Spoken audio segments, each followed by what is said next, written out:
Hey, I'm Aria. Hey, my name's Colby. And this is our tiny house on wheels in southern Vermont. This video is sponsored by Optimizers. Go to magnesiumbreakthrough.com/FLORB to get a 10% discount using code FLORB10 at checkout. And remember to subscribe. After college, I moved to Los Angeles, tried my hand working out there in the film industry. I just really missed small town living and the culture around that. But I also had been following a couple van life people, Where's My Office Now and Idle Theory Bus. So it's like, okay, this really sucks working in the film industry. I'm just gonna make a radical lifestyle change, buy a crappy old VW and try and fix it up. And that's what happened. Pretty stock on the outside. I did some painting, added these headlights. Just a real small, simple setup, but this was the first thing that I had built. And I'm pretty proud of it. The little table I had for cooking and eating was right here, and I could fit a Coleman stove up there. There's tons of little hidden storage spaces. Like down here, we'd keep our sleeping bags when we were traveling. We had all of our clothes, both of us, in this back here, which is just 3 tiny baby shelves. So we're pretty minimalist in our house too, though we have a lot more clothes in this now. So I joined Colby in 2017. We took a big road trip for 6 months and we lived on the road full time. We liked being able to have our own little home, but the van was, pretty tight, obviously. So that's when the tiny house idea really started to percolate in our brains. Building out the space was a very long process for us. We had been living with just hand-me-down furniture for about 2 years because we just had to really sit and think about what do we want the living space to be like and how do we make it really comfy and nice, but not so big that you walk in and it's just oh, this is a chair and that's the whole room, I'd say until we started living in it, it was a year and a half of building. The total cost was about $36,000, and then the solar itself was another $10,000. Here's our tiny house. It's on a 28-foot trailer by Trailer Made, 8.5 feet wide or so. The house is actually about 13 feet 10 inches high, so I made a little oopsie as I was building it. But luckily we only ran into a few branches on the way. No power lines were hit. I got some live edge siding from some local mills for the exterior and then mixed it with some cedar shingles I thought looked kind of like a cool combo. For insulation for the house, we just have the classic fiberglass insulation bats. We looked at spray foam insulation, but it was very expensive and I was worried that if we were spraying around wires, you'd be digging through the insulation if you had any changes you had to make. We have a little bit of storage in the front. Right now it's just a filthy mess where we just have all this stuff we don't really care about too much. Right when COVID hit, we had a lot of home projects we wanted to do. The deck was one of the big ones. We wanted to just extend the living space. So this is actually 10 feet wide by 28 feet long. So it's a little bit bigger than the house itself. We wanted to build a double deck or have a deck on top of the house at some point. And that's what this is going to someday be, as I've been framing it slowly. Using rough cut hemlock from another mill down the street. And I just need to figure out how to make it a little bit more sturdy because it's a bit wobbly and I don't know if I want to go up there just yet. This is our propane hot water heater. The vent just sticks out right here. In the back of the house here, we have where we keep our propane. And we'll fill up maybe 3 or 4 times a year, 1 tank at a time. So it's really minimal, maybe $120 of propane keeps our house going. And on the other side, this is where we're just for now keeping all our painting supplies. It was in part of my initial sketching for the house. I just needed a place to keep the things that, weren't pretty. And I thought we had this overhang sticking out, so why not use the space that's underneath it? The other important thing back here is our water system, is just the RV fill-up thing. We have 2 of these 6-gallon jugs, and, we'll just go to either Aria's work where she'll fill these up maybe once every 3-4 days, or I might go to the co-op and fill up there. On the inside of the house, we have 2 48-gallon water tanks stacked on top of each other. So we have about 90 gallons that could, feasibly be used. We lived without internet for about a year here. We did get a little satellite put in, just so I can work from home and we can watch movies and stuff. We have our 4 400-watt panels up on the roof of the tiny house. We also have 2 more up on the driveway, which is a little bit more of a sunny spot for us. So that's a 2,400-watt system altogether. All our solar panels get put into one solid tube, and that goes into our little breaker box in the back. So that's where all our panels go into. This is our solar shed. This is the first outbuilding I built. And then inside, you'll be able to see our whole power wall that we have. I went with a company in California that sets up solar arrays for off-grid people. We did a DIY install, which is not for the faint of heart, I'll be honest. It was very confusing and the instructions were not for the layman. So we got the Midnight charge controller here, and then the Midnight inverter. Down below we have our battery bank, which is just 4 deep cycle batteries, 415 amp hours a piece. The whole thing was about 10 grand for all the panels and everything you see here. You can tell how much I care about a gas generator by its house compared to the solar stuff's house. And then we set up a little rain catchment system just simply for our gardens here. Those are 3 55-gallon drums.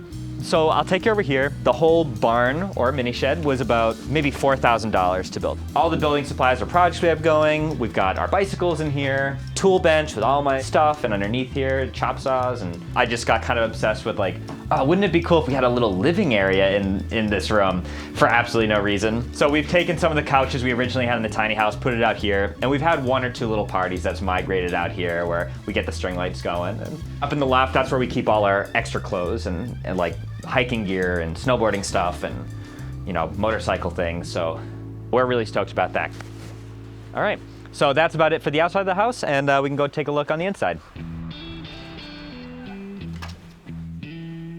All right, so this is kind of our entryway. Our front door is actually a very small custom-made door. We wanted the door under the loft specifically and not jumping out into the living room so much. We really like a lot of wood tones in our design, and we just love using like different stains to actually accent different pieces of wood. So our ceiling has a lot of different palettes of stains, which I thought was really cool. Used some of the rope actually as trim. For the siding, we used shiplap siding. Just didn't paint it white like a lot of people do. I guess white really does help open up a space, but I also felt like because we have the big windows that it lets enough light in here that it doesn't feel so cramped.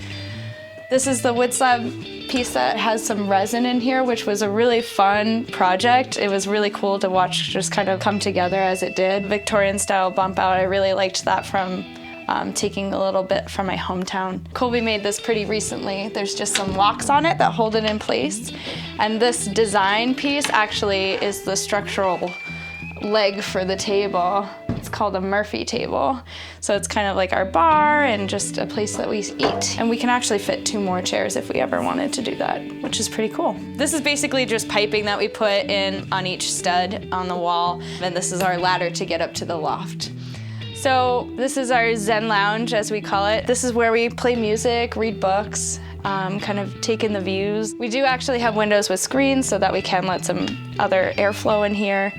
Yeah, and this is just kind of our soft place to be. Fitting chairs in this space was a real challenge because they need to be the right size, so we really had to be picky with the chairs, but we actually got these, I think they were Bob's Furniture discount, so if you need tiny house chairs, they have accent chairs. And then we also have 2 ottomans we could pull out for extra seating. Well, the wood stove was actually one of the first pieces we had. We got it off of Craigslist, so we met up with a guy in kind of like the boonies of Massachusetts. I think it was labeled for $200 and then he bumped it down to like $150, so it was pretty cheap. It's kind of a big wood stove for a tiny house, but it's not super duper hot. We can kind of control the temperature just with a dampener. I've seen a lot of tiny houses that have the super small wood stoves, but I think this wood stove does pretty well. Around this corner area, we have our coats, our winter coats, and some instrument cases. We go to a weekly open mic, so we do need to kind of have our instrument cases in the house, and it's really helpful. We have our glasses in these built-in shelves to the wall, which is very convenient. So this is our bathroom. It's very unfinished, so we won't go into too much detail, but the important things to note in here is that we have a Nature's Head composting toilet, which has been very helpful. And then we also have our propane water heater system. We still haven't hooked it up yet, but soon. This is our kitchen. We went with the Dometic oven unit because we wanted to bake cookies and bake cakes and then also have a stovetop. Because we are relying on solar, we don't always know if we'll be able to cook that day, so that's why we went with the propane. I really wanted a lot of counter space. We actually did some resin work, but they're actually just 2x6s clamped together and then put the resin in between to kind of solidify it as a countertop. We have a foot pump sink, so we just pump with our feet and wash dishes. It's pretty simple, pretty easy, and we save a lot of water just by having the foot pump.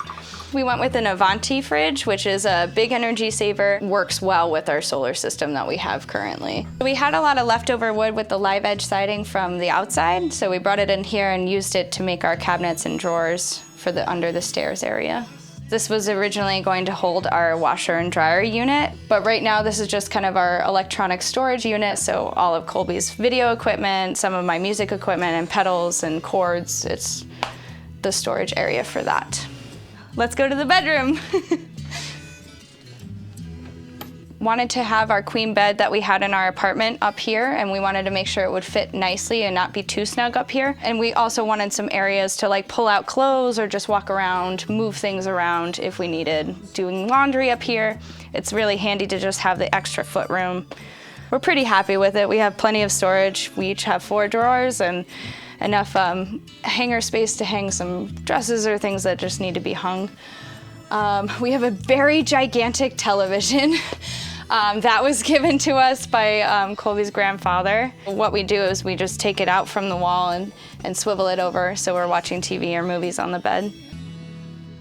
Taking the time to do as much research as you can by people who have done tiny house builds is, I think, a vital step. And specifically tiny house too, because a lot of contractors, any advice that they have for people doesn't necessarily translate to the tiny house world. So the people who are doing the services of like doing tiny house channels where they'll talk to other people who have tiny houses, or diving more in depth into like building and how people have managed to get through that process, I think really checking out those is really very useful.